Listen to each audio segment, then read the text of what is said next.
Daniel sat alone in the control room of the Orion 7 space station. The hum of machines was his only company. He had been living here for many years, far away from Earth, fixing engines, repairing damaged ships, and watching the endless dark of space. To him, life was a routine, quiet, cold, and empty. He was used to silence, but that night silence broke. A weak signal blinked on the radar screen.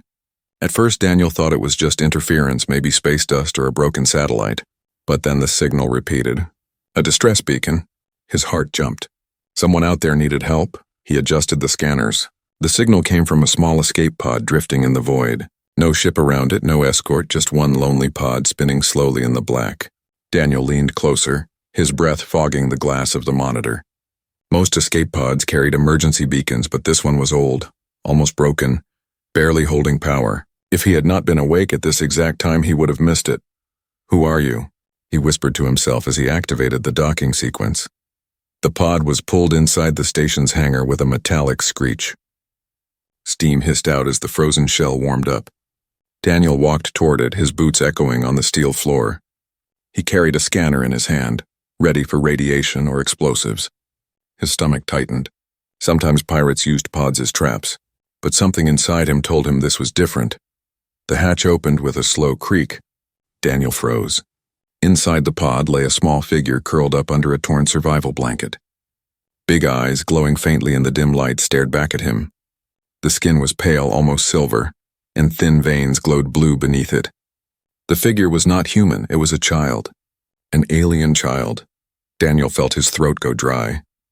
He had seen aliens before in crowded trade stations, but never like this. Never a child, never so weak and helpless. Her body shook as if even breathing was painful. She tried to sit up but fell forward. Instinctively, Daniel caught her. She was light, too light, as if she had been starving for days. Her lips moved.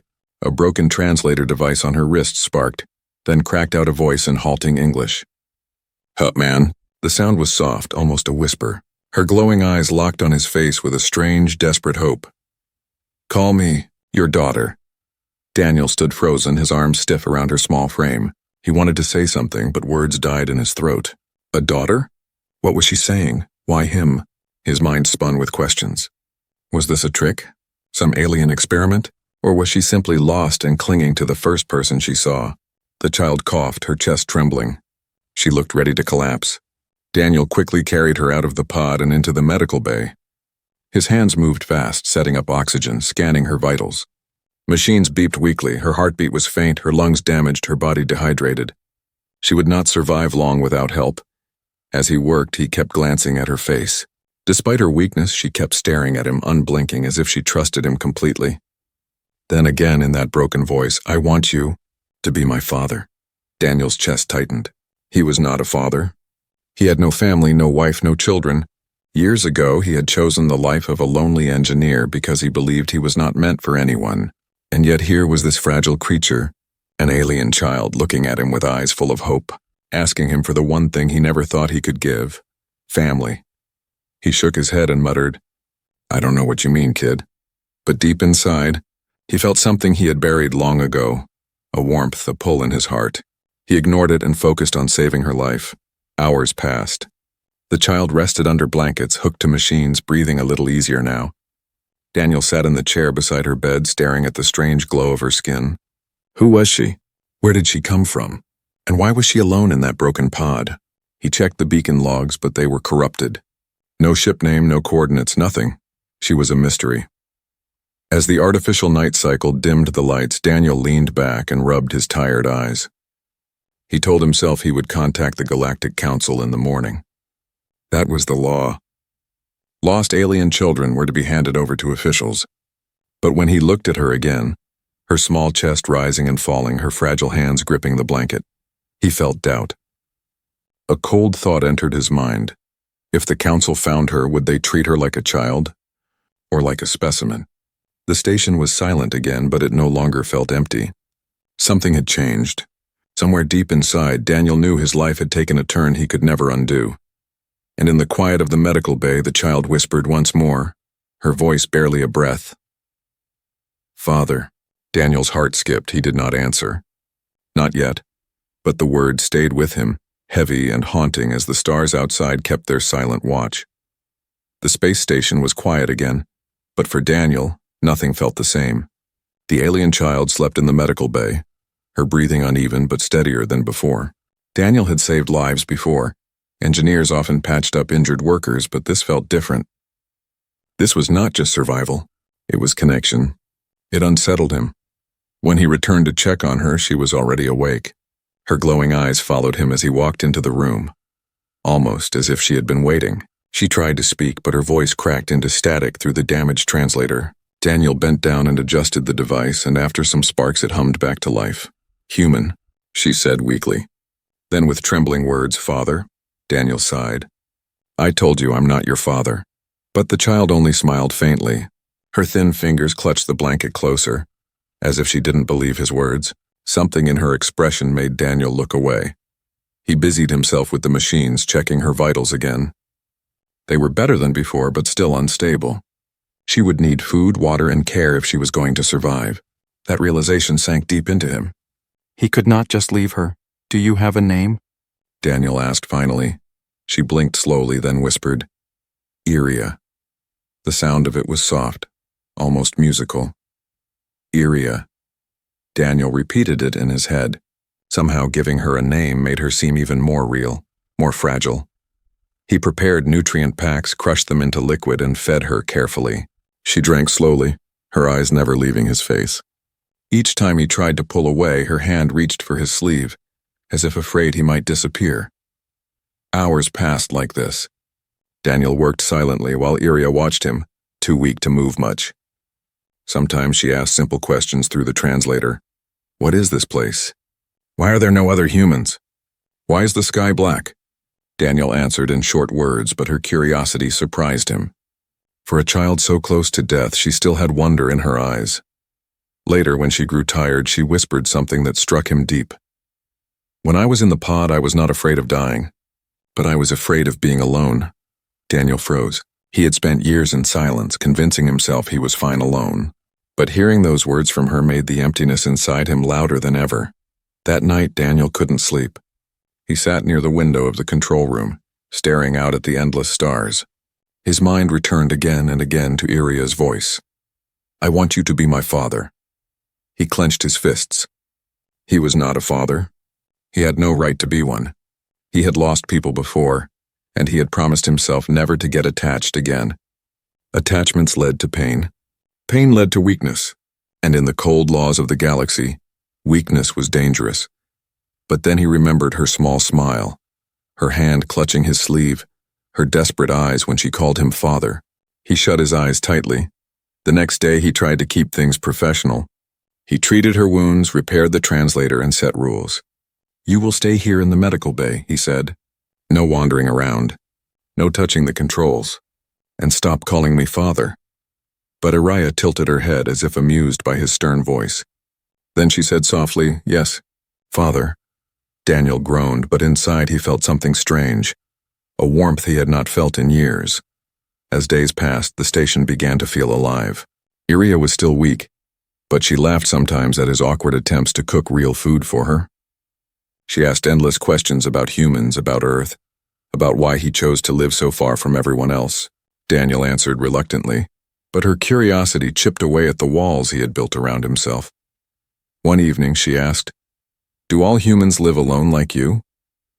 Daniel shook his head. "No, most live with families, with people they care about." "Then why don't you?" she pressed. Daniel looked at her but didn't answer. Instead, he turned back to his tools, pretending to be busy. Yet the question burned inside him. The fragile bond between them grew stronger each day. He found himself checking on her more often, listening to her stories, though fragmented, about her homeworld, her people, and how she lost them. Many details were unclear, but one thing was obvious. She was completely alone now, and without meaning to. Daniel began to see her not as an alien, not as a burden, but as something he had never allowed himself to imagine, a daughter. Still, he fought the thought. He reminded himself of the galactic law. Humans were forbidden from adopting or hiding alien children. Discovery meant death. Each time Iria called him father, he felt torn between fear and something far stronger, love. One night, as he adjusted the machines beside her bed, Iria reached out and touched his hand. Her voice was weak but steady. "You saved me. I belong to you now. That makes you my father." Daniel's heart trembled. He wanted to argue, to deny it, but no words came. He only looked at her, at the fragile trust shining in her eyes, and in that moment Daniel realized the truth. The bond was already there. Fragile, yes. Dangerous, yes. But unbreakable. Whether he admitted it or not in Iria's heart, he was already her father. Days turned into weeks on the lonely Orion 7 station. Daniel and Iria fell into a quiet rhythm. He repaired machines, fixed broken circuits, and kept the engines running. She followed him when she was strong enough, asking questions about every blinking light, every switch, every sound of the metal corridors. Sometimes she laughed softly when he scolded her for touching buttons. The station no longer felt like a graveyard, it felt alive. But peace never lasts in space. One evening, as Daniel checked the outer scanners, a red warning flashed. An automated message came through the comms, encrypted in Galactic Council code. It was short, cold, and heavy. Reminder: unauthorized harboring of alien minors is a violation of Council Law 4042. Penalty: termination. Daniel froze. His hands tightened on the console. The law. He had almost forgotten. Long ago, after bloody wars between species, the Galactic Council had made strict rules. Humans were not allowed to adopt, shelter, or protect alien children. They claimed it was to maintain cultural balance, but Daniel knew the truth: fear. The Council feared what might happen if humans and aliens became too close, if bonds formed stronger than politics. So they made it illegal. Any human caught protecting an alien child was branded a traitor, and now Daniel had Iria. He turned and looked at her. She was curled up in the chair near the viewport, staring at the stars with quiet wonder. The light from the galaxy reflected in her glowing eyes. She looked so small, so innocent. Could the Council really see her as a threat? His chest tightened. If anyone discovered her, they would not see a child. They would see a crime. That night he hardly slept. His dreams were filled with dark images: Council soldiers dragging Iria away, cold judges reading his sentence, the airlock opening. He woke up in a sweat, his breath ragged. For the first time in years, he felt real fear. Not for himself, but for her. The next day, Daniel tried to keep distant. He answered her questions with short replies, avoided her gaze, and worked longer hours in the engine room. But Iria noticed. She always noticed. "Father," she whispered as he passed her in the corridor. "Why are you afraid?" Daniel stopped. His throat felt dry. "I'm not afraid." Her glowing eyes searched his face. "You are lying." He had no answer. He walked away. Later, as he checked the damaged translator device, he thought of dismantling it so she could not keep calling him father. But the thought of silencing her voice made his hands shake.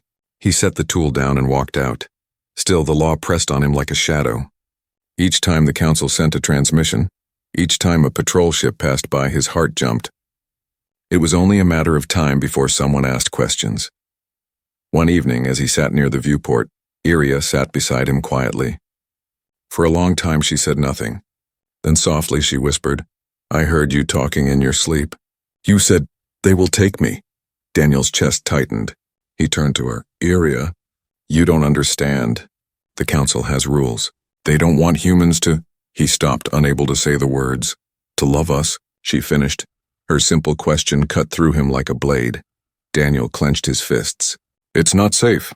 If they find out you're here, they'll take you away. And they'll punish me." Iria's small hand touched his arm.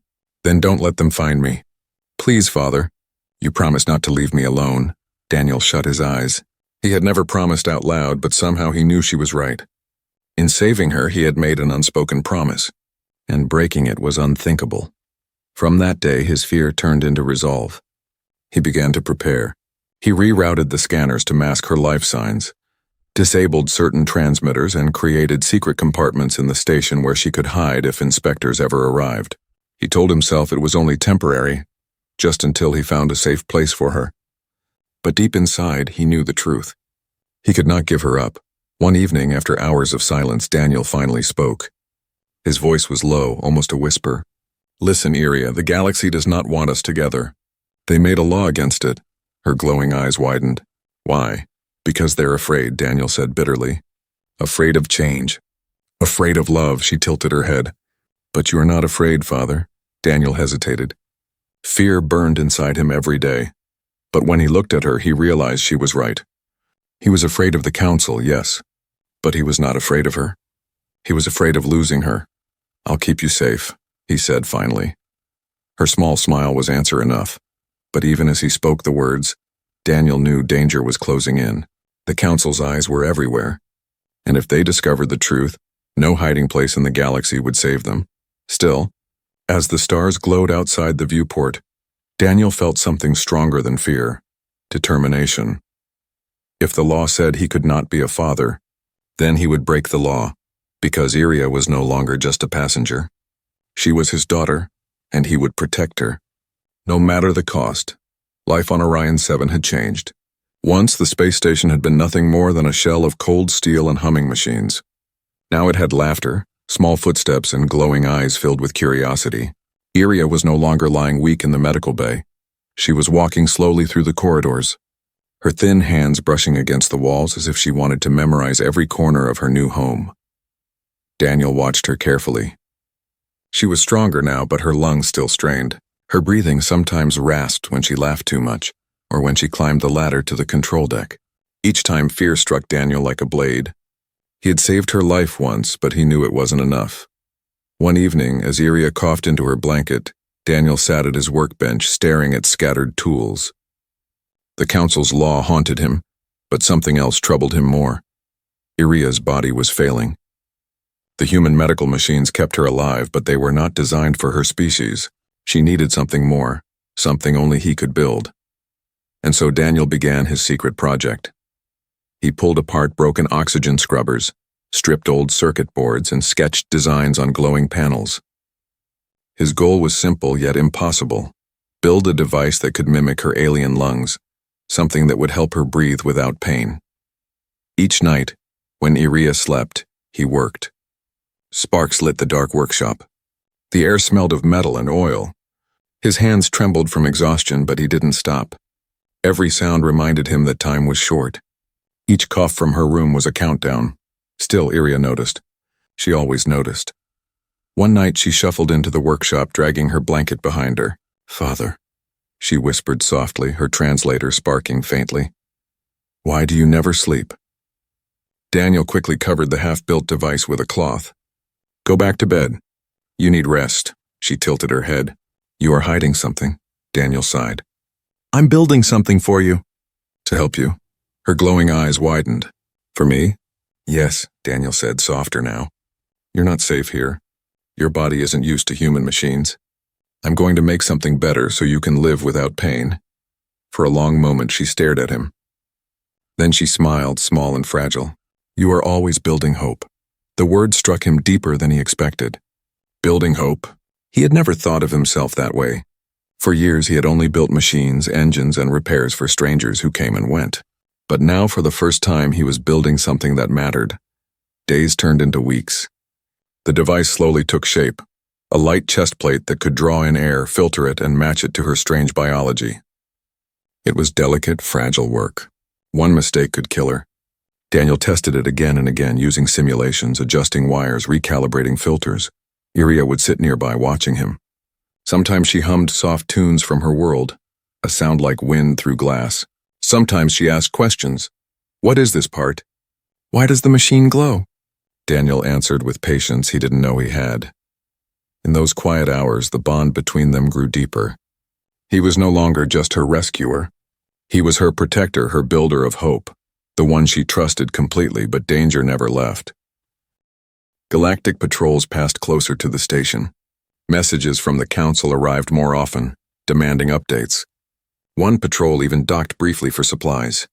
Daniel hid Iria in the secret compartments he had built. She stayed silent, holding her breath while soldiers walked past her hiding place. After they left, Daniel found her curled up in fear.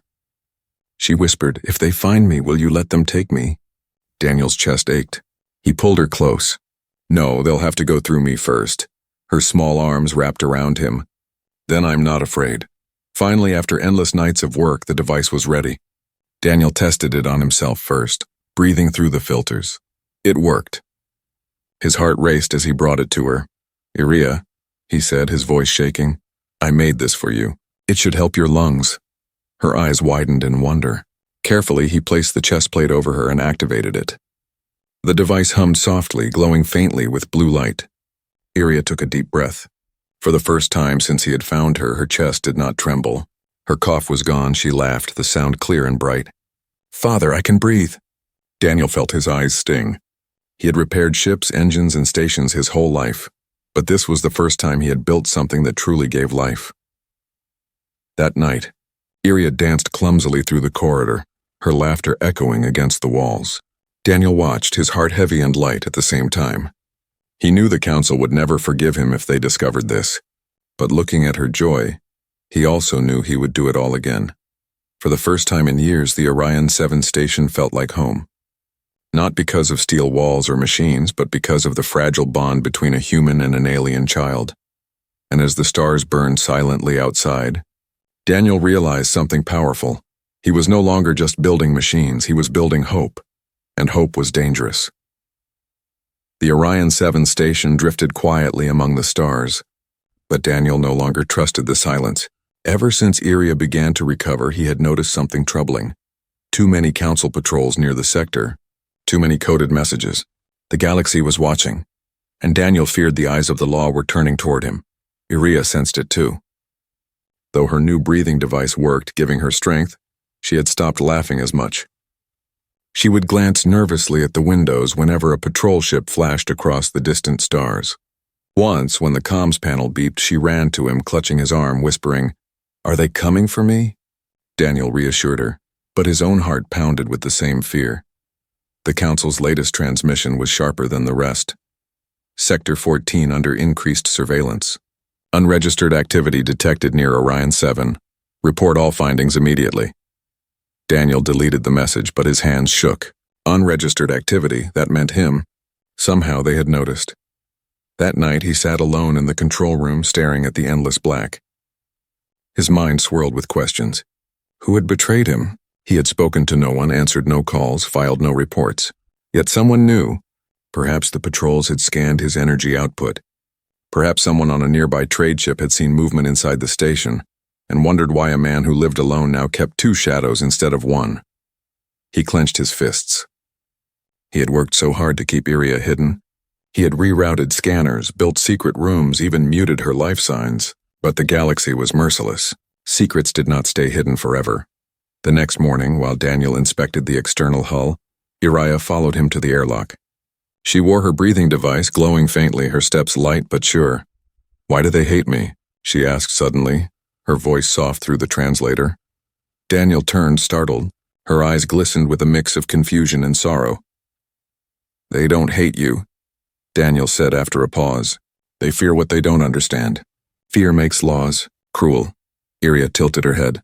"But you are not afraid." Daniel's throat tightened. "I'm terrified every day, Iria, but not of you. I'm afraid of losing you." Her small hand reached for his, and for a moment, the silence of space felt warm again. But warmth never lasted.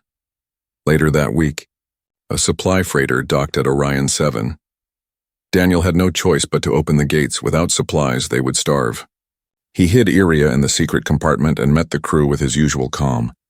Yet one officer lingered too long. His name was Captain Rourke, a hard man with sharp eyes. He asked too many questions. Why had Daniel increased his oxygen usage? Why were power levels higher than last month? Why did the station cameras sometimes glitch?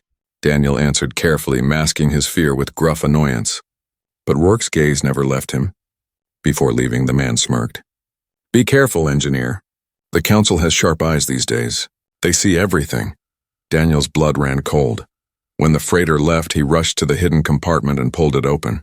Iria crawled out, her eyes wide with fear. "They know?" she whispered.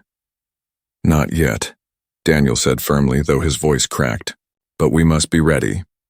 From that day, tension thickened inside Orion 7. Daniel worked on escape plans, programming emergency routes into the navigation system. He even considered abandoning the station and fleeing to outlaw space, but each plan felt weak, fragile. The Council's net was too wide. One night, as he reviewed charts, Iria sat beside him. She was quiet for a long time, then spoke in a voice that trembled. "Father, if they come, Will you give me to them? To save yourself? Daniel's heart twisted. He turned to her, his voice fierce. Never. They will have to take both of us. Her glowing eyes filled with tears, not of fear but of relief. She leaned against him, whispering, Then I am not afraid. But Daniel was afraid. Afraid every second. The danger became real when an unmarked council probe appeared outside Orion 7. It scanned the station, its red beam sweeping across the hull like a searching eye. Daniel powered down every system, plunging the station into shadow. He pressed Iria close, both of them silent as the probe lingered outside. For long minutes, Daniel thought his heart would explode. Then at last the probe drifted away. But he knew this was only the beginning. The council's eyes were fixed on him now. That night, as Iria slept, Daniel stood by the viewport, fists clenched. His reflection looked back at him, tired, worn, but no longer just an engineer. He was something else now. A protector. A father. And as the stars stretched endlessly before him, he made a silent vow. No matter how sharp the council's eyes were, no matter how many ships they sent, he would not let them take her. For Iria was more than a secret. She was his hope. She was his daughter, and he would fight the galaxy itself to keep her safe. The Orion 7 station could no longer hide. The council's shadow grew darker each day. Patrol ships circled closer. Probes scanned longer. And Captain Rourke's sharp eyes haunted Daniel's memory. He knew it was only a matter of time before someone betrayed him. That moment came sooner than he expected. It began with a simple knock on the comms channel. A voice, calm and official, filled the control room. Engineer Daniel, by order of the Galactic Council, prepare for inspection. Daniel's blood ran cold. He rushed to Iria, who was reading old data pads in the corner of the workshop. Her glowing eyes lifted to his face, sensing his fear. They're here, Daniel whispered. Hide, don't make a sound. He led her into the hidden compartment, heart pounding. She clutched his sleeve, whispering, Father, don't leave me. I'll come back, he said firmly, forcing calm into his voice. Stay silent. No matter what happens. The station doors opened. Council soldiers marched in, their boots echoing like thunder. At their center stood Captain Rourke, smirking as if he had known all along. Daniel forced himself to greet them with weary annoyance. Inspection? This station barely holds together. What do you expect to find? Rourke's eyes glinted. That's what we're here to discover. The soldiers spread out, scanning walls, floors, air vents. Daniel's palms sweated as one of them walked dangerously close to the hidden compartment. But before the soldier could notice anything, Rourke raised a hand. Check the energy logs instead, he ordered. Minutes later, one soldier returned with a data pad. Sir, records confirm abnormal usage. Oxygen cycles increased. Nutrient supplies missing. Rourke turned to Daniel, his smirk widening. Strange. For a man living alone, you consume enough for two. Daniel tried to laugh it off. I work long hours. I forget meals, restart cycles. Logs aren't perfect, but Rourke wasn't convinced. With a slow, deliberate step, he walked toward the hidden compartment. Daniel's heart hammered. If Rourke opened it, everything would be over. Open it, Rourke ordered. Daniel moved instinctively, blocking the path. There's nothing there. Just broken panels. Rourke's smile faded into steel. Move! For a moment, the room was silent. Then, with a sinking heart, Daniel stepped aside. The soldiers tore open the compartment. And there, huddled in fear, was Iria. Her glowing eyes widened as the soldiers dragged her out. She cried, Father! The word echoed through the station like a knife. The soldiers froze for just a second, startled by the child's voice. But Rourke only smiled cruelly. So the rumors were true. The human has broken the law. Daniel fought, shouting, but the soldiers overpowered him. His wrists were bound, his face pressed to the cold floor. He struggled, rage burning in his chest as Iria cried out his name. They were taken from Orion 7 and flown to the Council's capital. Daniel barely remembered the journey, only the cold look in Rourke's eyes, only Iria's small hands reaching for him through the bars of her cell. When they arrived, the Council wasted no time. The trial began at once. The courtroom was massive, filled with thousands of eyes, alien and human alike. High judges sat in a glowing chamber, their voices sharp as blades. Daniel was dragged to the center, chains heavy on his wrists. Beside him, Iria stood trembling, her translator sparking, The prosecutor's voice boomed. This man is guilty of violating Council Law 442. He has harbored and cared for an alien minor, creating an unlawful bond. Such actions threaten the balance of our galaxy. Murmurs spread across the crowd. Some looked at Daniel with disgust. Others whispered in shock at the sight of the alien child clinging to him. Daniel's throat was dry, but he forced himself to speak. She is just a child. Weak, alone. I saved her life. Is that a crime? The prosecutor sneered. You did not save her. You defied the law. You placed sentiment above order. You placed yourself above the council. Iria suddenly stepped forward, her small voice breaking through the translator. He is my father. He saved me. He loves me. The chamber fell silent. For a heartbeat, no one spoke. Thousands of eyes turned toward the little alien girl, her glowing eyes shining with tears. The prosecutor's face hardened. You see? This is the danger. The human has allowed an alien to claim him as father. If we allow this, where does it end? Chaos, rebellion! A galaxy torn apart by illegal bonds. Gasps filled the chamber. Some judges nodded, agreeing. Others hesitated, troubled. The room was split. Daniel looked at Iria, her small frame trembling, yet her eyes strong with trust. His heart pounded. He could not remain silent. For the first time in years, Daniel raised his voice with all the strength in his chest. You call it a crime. I call it humanity. She is not a threat. She is my daughter, and I will never abandon her. The words shook the chamber. Some in the crowd cheered softly. Others shouted in outrage. The judges whispered among themselves, divided, but one thing was clear. Daniel had spoken the truth. Not just to the council, but to himself. The trial was far from over. Punishment loomed like a storm. But for the first time, Daniel no longer felt afraid, because in front of the galaxy he had chosen, and he had chosen Iria. The chamber of the Galactic Council was silent. Thousands of eyes, human, alien, machine, stared at Daniel and Iria. The air itself seemed heavy, waiting. Daniel's last words still echoed. She is my daughter, and I will never abandon her. For a long moment, no judge spoke. Then the chief arbiter, cloaked in silver robes, leaned forward. His voice was sharp and cold. Engineer Daniel, you admit your crime. Do you understand the penalty? Daniel's wrists still burned from the chains, but his voice did not shake. Yes, I understand. The arbiter's gaze moved to Iria, who clung tightly to Daniel's arm. Her glowing eyes shone with tears, but her voice was steady through the translator. He is not a criminal. He is my father. The words struck the chamber like lightning. Murmurs spread through the crowd, some horrified, some moved. A young alien delegate whispered to his neighbor. Father, she calls a human father. Others hissed, dangerous, forbidden. The prosecutor pounded the floor with his staff. This proves everything. The law exists for a reason. If we allow this bond, it will spread. Soon every border, every culture will collapse into chaos. But another voice rose from the benches, trembling but strong. A councilwoman of the Ilari species spoke. Or perhaps it is not chaos. Perhaps it is the future.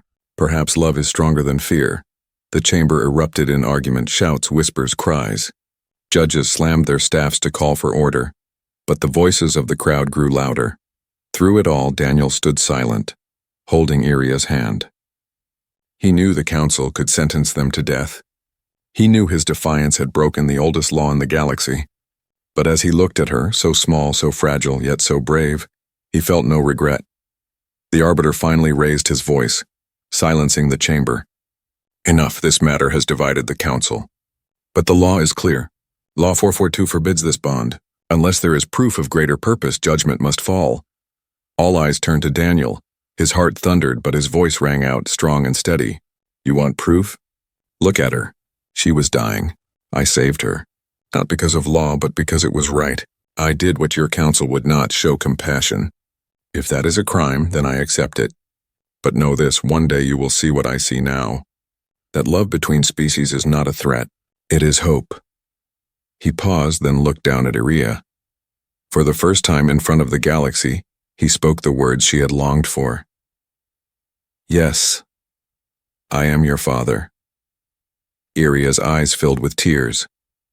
She pressed her face against his arm, whispering, Thank you, Father. The chamber fell into stunned silence. For a moment, time itself seemed to stop. Judges froze, scribes halted. Even the prosecutor lowered his staff. The image was burned into their minds. A human and an alien child bound not by blood but by choice. Then the uproar began. Some shouted for execution. Others cried for mercy. Delegates argued fiercely, their voices clashing like storms. The galaxy itself seemed to tremble with the weight of that one word, Father. The arbiter stood once more. His voice was heavy. This council cannot reach agreement. The law stands, but so does dissent.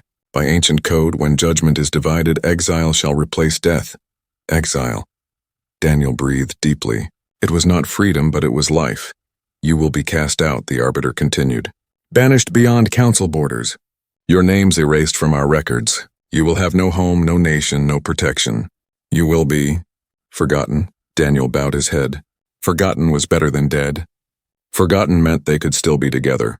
Iria squeezed his hand tightly. Her translator sparked as she whispered, We don't need them. We have each other. Daniel's throat tightened. Yes, we do. The chains were removed, but not in mercy, only in dismissal. Soldiers escorted them out through the great hall, past thousands of eyes. Some glared with hate, some watched in silence, and some, just a few, watched with tears. Word of their defiance spread faster than any law. Across the galaxy, stories began to grow. Stories of a human who broke the law not for greed, not for power, but for love. Stories of a child who called him father, and of a trial that shook the council to its core. On the edge of known space, Daniel and Iria left the council's territory behind. Their ship was old, patched together, but it carried something greater than cargo. It carried hope. One night, as they drifted among the stars, Iria sat by the viewport staring at the endless lights. She leaned against Daniel and whispered, Do you think they will ever forgive us? Daniel thought of the angry voices, the divided judges, the law carved in stone. Then he thought of the murmurs of sympathy, the councilwoman's words, the few tears in the crowd. Maybe not today, he said softly. Maybe not tomorrow. But someday, yes, because love cannot stay hidden forever. Iria smiled, her glowing eyes reflecting the stars. She pressed closer to him. As long as I have you, Father, I am not afraid. Daniel wrapped his arm around her, holding her close as the ship carried them into the unknown. The galaxy might never forgive. The law might never bend, but in that moment among the endless stars, Daniel knew one truth stronger than any decree.